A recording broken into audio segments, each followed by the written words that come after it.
Prison visiting room, day. A young woman, Emma Carmichael, 26, nervously enters. Scott Bellamy, now 26, is sat at a table, handcuffed. He's wearing typical prison sweats. There's the sound of a prison door shutting. Scott and Emma face each other for the first time in 10 years. Do you know why I'm here? I'm asking myself the same question. Must be crazy. We heard your parole hearing was successful. They're letting you out? How many months you got left? 4, right?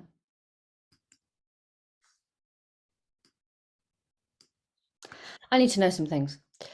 Things only you can give me. And once you leave prison, I realise that I'll never see you again, and now is my only chance to get answers. I guess I just assumed you'd be here forever. But you won't.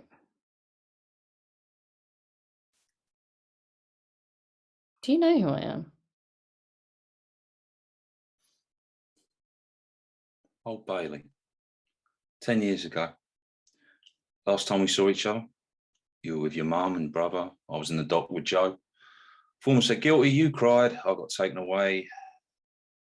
We were all just kids. Kids? I wrote you lot a letter, and if you want to know, it's all in there. Yeah, I read that. You didn't have to come down here. It's no trouble. And you're not going anywhere yet, so I figured we could chat. Chat? Yeah. See, that letter your lawyer wrote. I wrote it. Has nothing in there about my dad. It's about you. Your temper. Your issues. Your the anger management classes. You. It's my life I'm trying to sort. I already went through all this shit with a parole board. Yeah, I'm sure you did. They believe me. You know, they weren't there. And you're here to what? Give me a good kicking before I get out. Oh, shit. I didn't mean it like that. I'm here for my dad. He can't stand in front of you and see for himself if you're full of remorse or full of shit. So I'm doing it for him. How do you know what he would think of me now? I just want to know who I'm talking to. You or him? Me. On behalf of him. He hasn't got a voice, has he? Sit down, if we're doing this.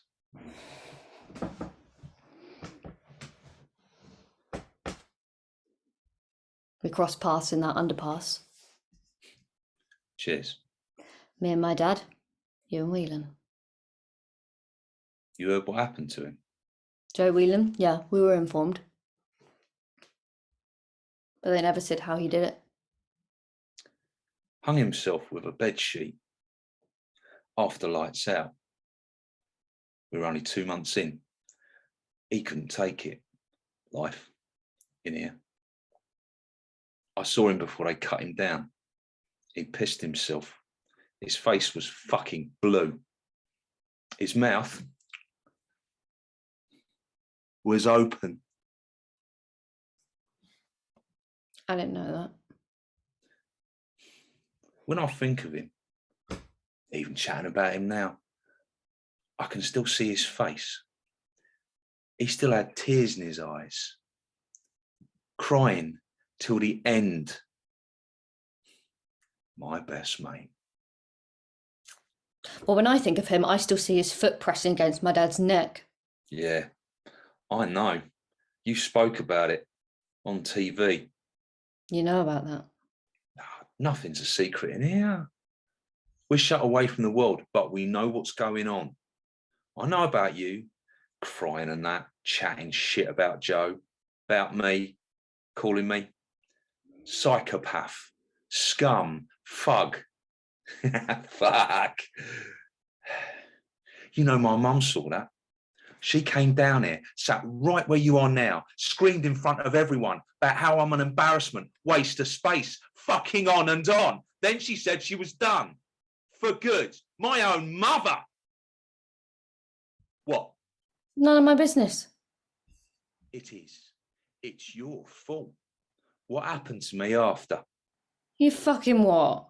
No one wants to play the big man in here unless they got a death wish, which I don't. And having your name dug up and back in the news after all these years actually makes it worse. So thanks for that. No, well, I wasn't thinking about you. What happened after it aired? You want to gloat at how I got tripped up, laughed at, myself covered in toilet paper, everybody shouting, "Here's big man Bellamy," when I just wanted to take a fucking piss. No. It seemed like a good idea at the time to tell our side of the story. I mean, I didn't want your mum to get caught up in it or to get hounded by the public again. That's not what we were trying to do. She didn't need to hear details. For fuck's sake. She was just about holding it together at the trial. So was I! You're not here for an apology, like I thought. You're here because you want to find out what was going on inside my head. Right? If there wasn't a row of coppers looking through that window, I'd be punching the living shit out of you right now. If there wasn't a row of coppers looking through that window, darling, you wouldn't be allowed anywhere near me, let alone sat 2 feet away, gazing into my eyes, your legs bumping into mine. Oh, piss off. You're the one who came here. What do you remember about that day? I remember everything. In here, you have a lot of time to think. The memories, they never fucking leave you alone. Asked for some cash to buy cigarettes. He said no. His face looking at me like I was a piece of shit on his shoe. No, he didn't. Then his face when Joe stamped on it. His nose breaking. Crunch. Blood spraying everywhere. Joe kept shouting at me, "Kick him, Scott! Kick him! Kick the fucker!" So I kicked him in the back, hard. He wasn't expecting it. He just fell over. And you kicked him because Joe told you to, right? The first, yeah. But it felt, I just felt power. I kicked him so hard, my laces came undone. I can't kick a man with untied laces. That's not right. So I stopped the timer. Then that scream, that fucking scream. Some bitch grabbed me by the elbow. You elbowed me to the ground. In the stomach. You hit me in the stomach. I had your blood, his blood. I had someone's blood all over me, over my shirt, and I thought, I thought, shit, I just bought this shirt, fucking 30 quid, now it's covered in blood. Okay, is this gonna wash off? Mum will be pissed. These are the first fucking thoughts I had while my dad lay dying. Yeah, he just lay there, didn't he? His eyes were shut. Oh, he could have been asleep. There was this red bubble, kept blowing near his mouth. Blood. He was struggling to breathe. How could you do that to another person? It's best you don't know. After everything you've done, after everything I've watched you do you really think you can shock me? He didn't fight back. We gave him a chance to. He just lay there. He didn't get up. He was still alive. We knew what was going to happen if he started talking. That's when Joe shot himself and ran, shouted back at me to leave the fucker and go. Come on, Scott, leave him. First it's kick him, now it's leave him. Fucking Joe. Why didn't you leave? Why didn't you follow him? I never followed Joe. he follows me. Or he used to. When you stayed, for a split second, I stupidly thought you changed your mind. Or come to your senses. That you're going to help him or call someone. Stupid girl. Did it? I gave him a chance to fight back. What? I wanted to see how much he wanted to live.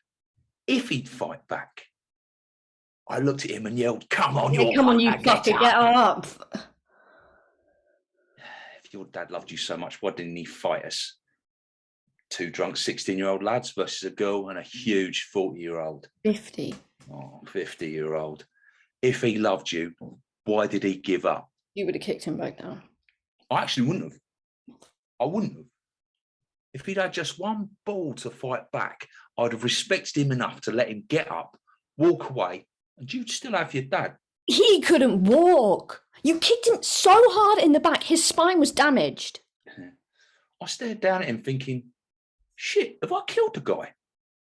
Then his eyes suddenly opened. He lay there, staring at me, baiting me. That was when I did it. One final kick, done. Silence after. Yeah, it was the fucking worst. I watched you just to see what you were going to do next. Were you going to start on me, kick me, kill me, or were you going to Was I going to what? rape me? In front of my dad's body, covered in my dad's blood. We were alone. No one was there. It was underpass. It was fucking dark. Everyone was watching the football, and you were out of control. No, I would have fucking burned the world at that point. So I kind of braced myself. I was prepared to do anything: fight, bite, kick, scream, scratch. I wanted to. I might have done, just to shut you up. Actually, fuck it, we're being honest, right? Then, yeah, I would have forced you to spread your legs for me, to shut you up and get my end away. Why didn't you? You were actually asking me why I didn't rape you. Yeah.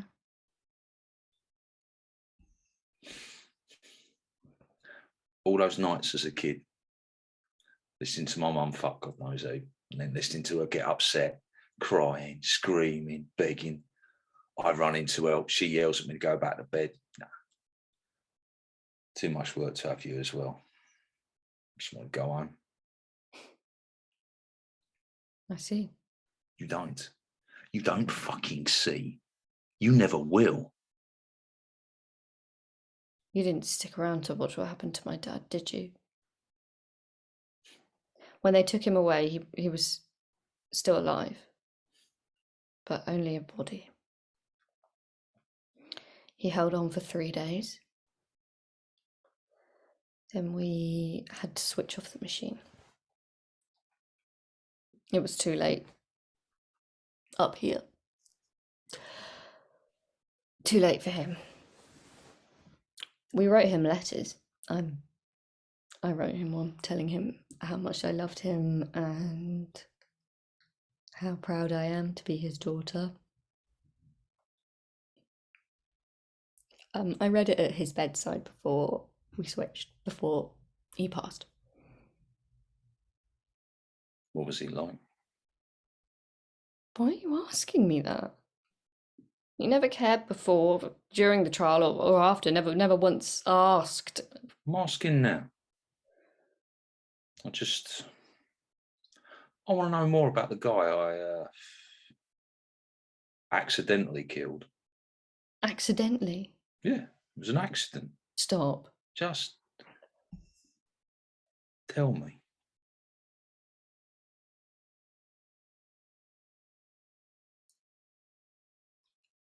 My dad was the best.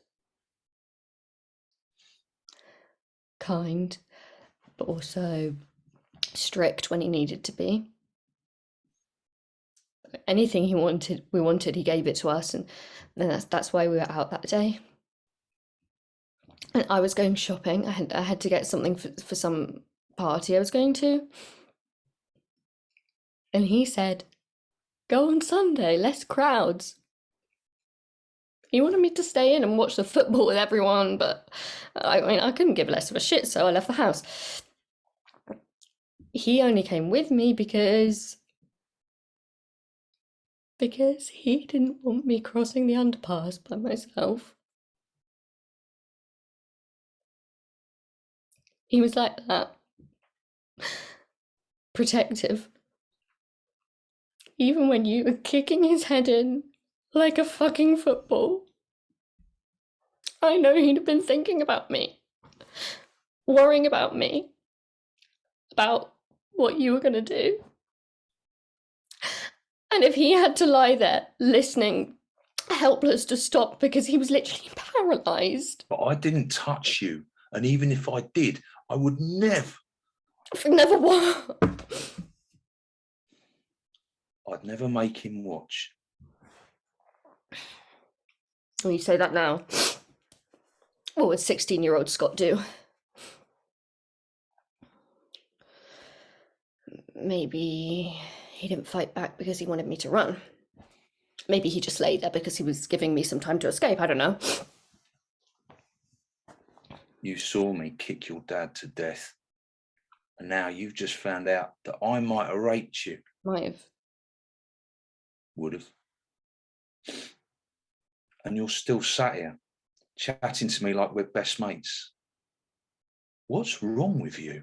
Nothing's wrong with me. I should have picked a fight with you instead. You've haunted me for years. I don't know, I wanted to see if prison had changed you. I wanted to see you all broken legs, bruised face, I don't know. Yeah, you're 80 years too late. Sorry. I don't have pictures, but it was more than broken legs and a bruised face. When I was 18, they moved me out of the kids' block and into here.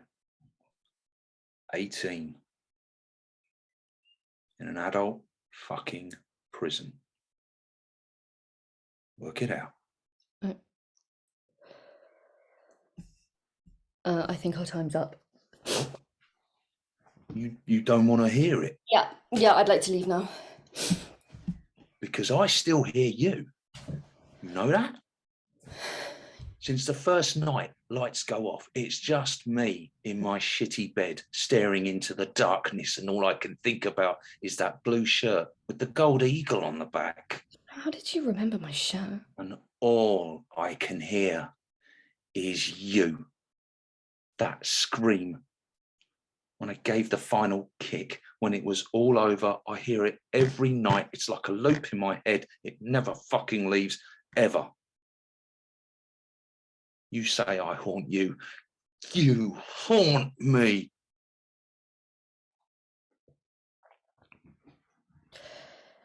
Good luck out there. You'll need it.